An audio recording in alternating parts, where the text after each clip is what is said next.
So one of my Subscribestar donators had a request for me. It was to watch an anime. He's a pretty cool guy and he's got good taste because the anime he had me watch is pretty fucking good. Afro Samurai. I am the stone that the builder refused. I am the visual, the inspiration that made ladies sing the blues. I'm the spark that makes your idea bright. The same spark that lights the dark so that you can know your left from your right. I am the ballad in your box, the bullet in the gun, the inner glow that let you know to call your brother son. The story that just begun, the promise of what's to come. And I'ma remain a soldier till the war is won.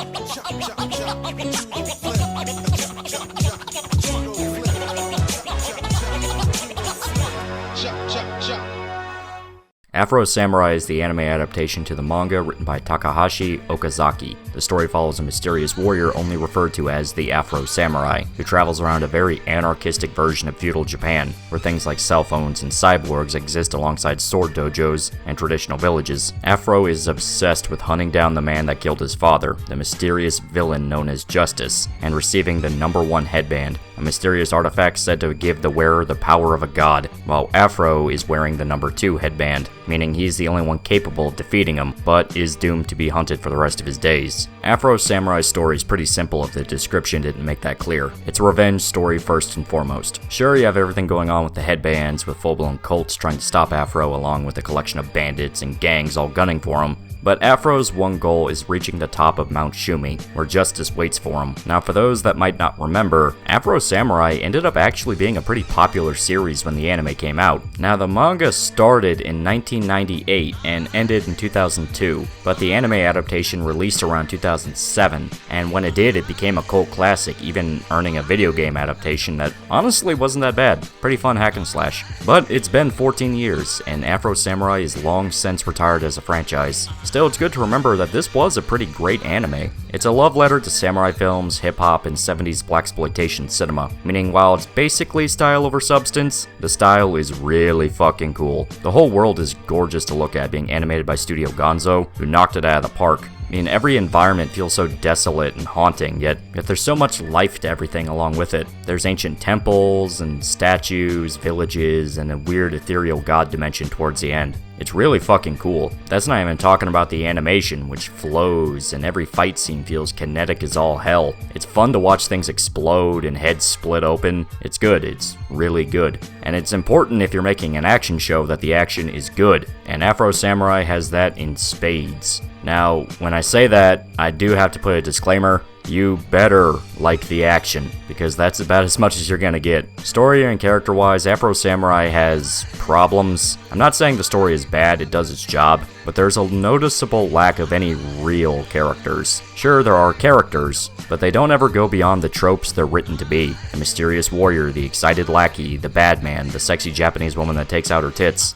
That was a good part. I like that episode quite a bit. There's some good in this world, Mr. Frodo. And it's worth fighting for.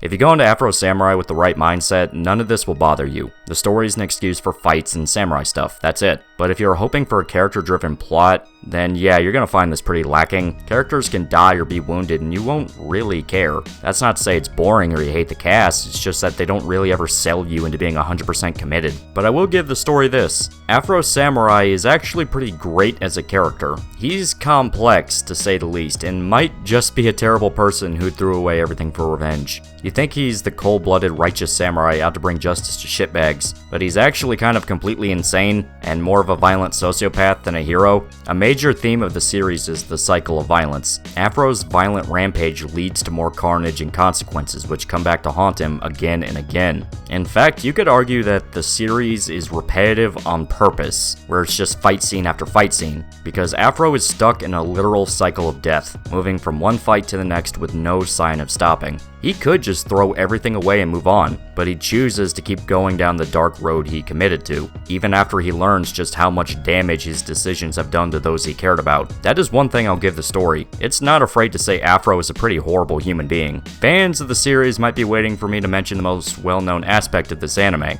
the dub. It's actually pretty great. Most of the cast are your usual voice actor clique you've heard a million times. Tara Strong, Greg Griffin, Steve Bloom, Yuri Lowenthal. You know who these people are, they're in fucking everything. But then you have some of the objectively best performances out of dubs period. Samuel L. Jackson as Ninja and Ron Perlman as Justice. These guys really steal the show and clearly have fun with every line. Samuel L. Jackson is the loudmouth comic relief that follows Afro around and commentates during the fight scene. I mean, on paper he also voices Afro, but he barely talks. Like, ever. Still, he's got a lot of energy, and it's hard not to love him as Ninja. Yo, Afro! That was off the chain! Cold-blooded! Damn, motherfucker! Man, all these killings are really starting to depress me. You know what I mean, Afro? Oh, Moco's shoulder, huh? Hey, that a motherfucking RPG? You got a motherfucking RPG? A RPG in a motherfucking backpack? Wait, can we talk about this? You ain't gonna monologue or nothing, get a bad guy speak?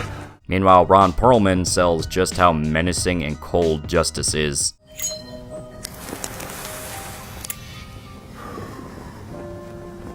This moment will always haunt you. You will be consumed by hatred for me. Challenge me when you're ready to duel a god.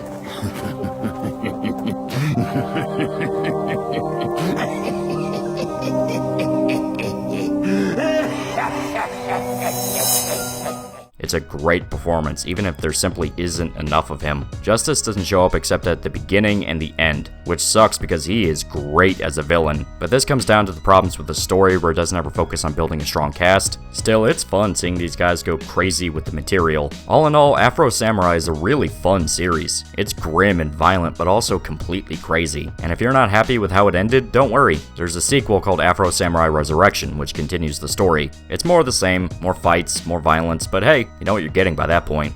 But the interesting thing is that if you don't like either, the game has a completely different ending, where Afro tries to put an end to the violence. So it's more of a positive outcome than the animes. Kind of an interesting way of going about a video game adaptation, but I'm not complaining. So that's Afro Samurai, a kick-ass anime that's strong on violence and really doesn't care about much else. But if you want to turn your brain off and have fun, this is an amazing series to do that with. It is a fun as hell bloodbath, and that's all it needs to be. Now, if you want something that's a similar style to Afro Samurai but has a stronger cast and better story, check out something like Samurai Champloo, and we're gonna talk about that one eventually, because it's fucking hype. Still, it's sad to think this series completely vanished like it did. It was a big deal back in 2007, but now it's not really talked about anymore. Guess that goes to show how much time can pass before you realize it. And hey, at least we know that half the voice cast are fucking weirdos on Twitter anyway. Until next time, please remember to like, comment, and subscribe. See you guys.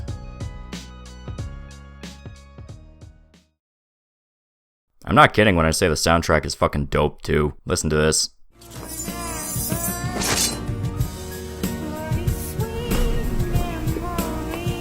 Alright, let's do this. Yo, on the back of the chapter, the short chapter, I want you. 7 years after the laughter, now 30 years after the rapture, more blood will be spilled. We start a new chapter. That puts any 3 Days Grace Naruto AMV to shame.